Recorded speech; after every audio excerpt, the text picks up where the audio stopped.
শিৱসাগৰত যেতিয়া Marwari premier league পাতিছিলে আমি তেতিয়াই কৈছিলোঁ এদিন ইয়াত বিহাৰ দিৱস হ'ব, এদিন ইয়াত বাংলাদেশী দিৱস হ'ব। আৰু সেয়েহে ইয়াৰ পৰাই সকিয়নি চৰকাৰক, ইয়াৰ পৰাই সকিয়নি প্ৰত্যেক বিহাৰী সম্প্ৰদায়ৰ মানুহক যাতে আমাক কোনো কাৰণত চেলেঞ্জ নকৰে। যদি চেলেঞ্জ কৰে চেলেঞ্জ একচেপ্ট কৰা হ'ব। অসমত যিটো বিহাৰ দিৱস আয়োজন কৰিবলৈ লৈছিলে তাত অসমৰ খিলঞ্জীয়া মানুহৰ স্বাৰ্থ বিঘ্নিত হৈছে আৰু আমি দুখিত আৰু আমি ক্ষোভিত।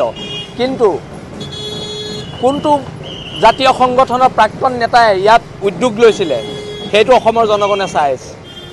আজি 85 চনৰ পৰা 2025লৈকে কোন জাতীয় সংগঠনে সদায় সদায় জাতিক বিতাড়িত কৰিছে সেইটো অসমৰ খিলঞ্জীয়া মানুহে চাই আছে।